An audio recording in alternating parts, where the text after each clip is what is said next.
to touch on some cases more heavily than others, but it's not going to be someone standing at a podium. We actually go sort of back in time. We do recreations. We interview additional witnesses. Phoenix is amazing. I mean, we went back and we interviewed witnesses that stood directly under this thing. Entire families that were outside and watched take 5 minutes to sort of pass overhead. And if I could, if there's anyone listening out there, one of the elements we're missing, we need a witness at Luke Air Force Base. And I met someone out there one time about 8 years ago, March 13th, 1997, that was at Luke Air Force Base. If there's anyone out there listening, if you don't mind me saying this, please get in touch with us, because we'd love to get you, and obviously any video footage of that craft that night would be fantastic. Do they get a hold of you, James, through your website? Yes. And, any photographs in the Stephenville, Texas, we're covering that case quite extensively. Obviously, the O'Hare case. I mean, I've got in touch with witnesses at O'Hare, and we were offering $10,000 per witness to come forward that was at United Airlines, because we figured that would cover their legal fees. They won't do it. I mean, they talked to me off the record. They said, no, we'll lose our jobs. Oh, my gosh. And there were 2 photographs taken. It was really frustrating. I've talked to one of the pilots and one of the mechanics at United Airlines. There were 2 photographs taken, and we cannot get our hands on those. We offered money for those as well. And the FAA said it was what? Some kind of weather anomaly? Yeah. A whole punched cloud. I mean, a donut cloud, right? Has anybody actually heard the FAA tapes? I have not. Okay, we've got them in the movie. They're great. And I've got them confirmed. Really?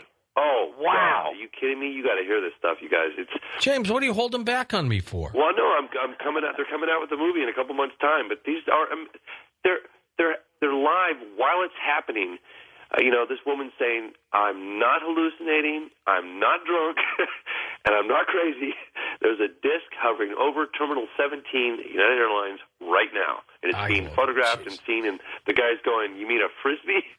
Yeah, yeah. And this goes on for 5 or 10 minutes.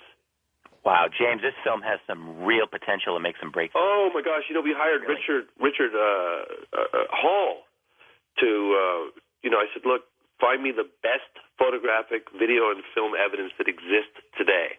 And he spent a month putting this amazing report together. Richard Hall is probably one of the most senior, respected UFO researchers in the world.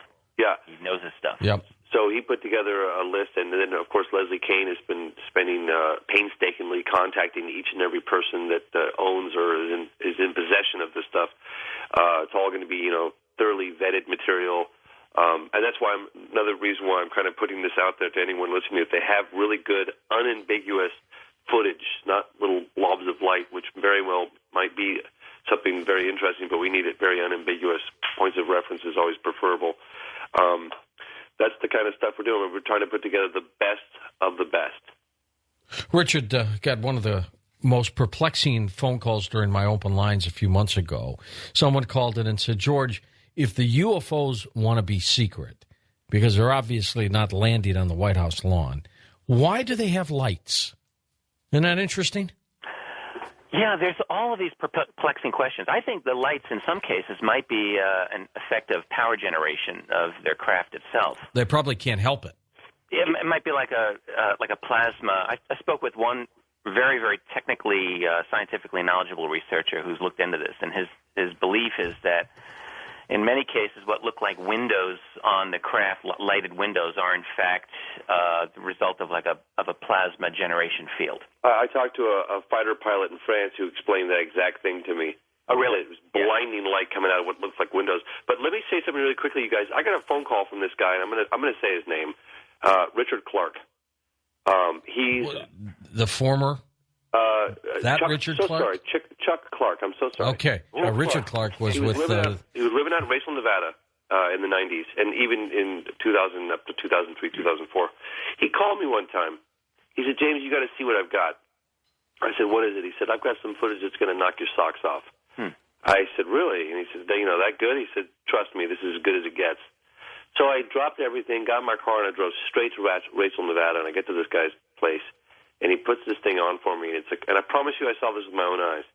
It's 2 tourists from Los Angeles on a road trip, and it's the quintessential road trip. They're getting out and they're goofing off by the extraterrestrial sign, and they're out spinning donuts in the the dirt parking lot in that desert, and they're futzing around at the little alien. And then the next thing you see is the inside. It's dusk. It's still light out. It's dusk.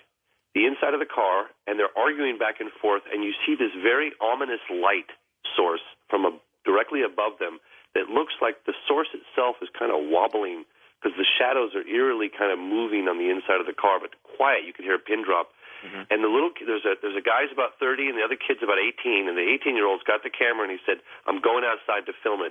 And the guy said, "No, you're not." And they're arguing back and forth. And the guy said, "Yes, I am." And he opens the door, and the camera pans. The camera's rolling the whole time. The camera pans from the ground directly up. You could see, plants and stuff on the desert floor, the desert, and then it goes up, a little bit of sky, and then all of a sudden, taking up about a third of the viewfinder, a third of the television set, is this disc, this perfect disc. I promise you guys, I saw this with my own eyes, and it's, speaking of glowing, it's like everything on it was glowing. There was no source of light. It's like the molecules of this thing were glowing, this orangey yellow color. So, James, you're a filmmaker. I mean, what do you think about the likelihood that this could have been a hoax for your sake? I mean, I'm assuming you don't believe it. It's the most impressive footage I've ever seen. Because there are points of reference. There are these two guys arguing. They're arguing back and forth. You could clearly hear the fear in their voices. The camera pans, one steady pan from the ground up to the object. It looks the most impressive footage I've ever seen. So where is this now? Chuck Clark has it, and he won't. And I tried for years, but apparently the two boys that shot it are terrified that they filmed some sort of secret government craft. They're going to get, And I believe me, I tried to the point where I think I pretty much damaged my relationship with Chuck Clark, trying to get it out of him. But I was just at Little Alien a couple of months, 2 months ago, and I talked to Pat, I believe it is, and Pat said that Chuck still has that footage. Wow! And I promise you, if I can get my hands on it, it is the most. But anyway, point being was that all the description I'd ever heard about the way they glow, the light source, that's exactly what it looked like. The whole thing just kind of glowed, this yellowy, orangey, and it just sat there, and it was like a top. It was just kind of like it was kind of just wobbling a little bit. You know what I mean? Yeah. I can describe that to you guys. And the guy operating the camera, all he says is, "Oh my God!" Just like this. That's all he can say. And you're thinking the same thing when you're looking at it. You're going, "What is this?" It's all you need to hear anyway, isn't it? It was amazing. Yeah, it's the most impressive footage I've ever seen. Richard, what got you into this field? Well, I backed in. I think, when I hear James talking about this, I think he and I have very, very similar perspective on how we look at this and how we got it. I got in through the back door. I was working on a PhD in history, Cold War studies, not having anything to do with UFOs. I was just studying Harry Truman and his relation with the Soviets and the birth of the Cold War. And in the early 1990s, I became a little bit interested in the UFO topic as a curiosity, thinking, gee, I wonder, if there's something legitimate to this whole concept of a cover-up, then I would think it would have affected the period that I'm actually studying academically. And, of course, I knew that in the academic world, you cannot do this. You can't do UFOs. And then one day I saw a copy of Timothy Good's very classic book, Above Top Secret, and that was in 93 or 94, and I bought it. And I just thought, wow, I know this name and that department and this guy, and I read his diaries and so on. And this epiphany hit me, and I just asked myself, whether not are UFOs real? I wasn't even there yet. I was in a much more conservative place. It was, is this a legitimate topic of our history? Is this part of our history? Even if it was a mistake on their part, is this something that important, powerful individuals studied? And if it is, why is it not in any single academic history book I've ever read? It's just completely expunged. I mean, would it not be interesting to go back to 1950 and some 3-star, 4-star generals concerned about these UFOs? Well, of course it's interesting.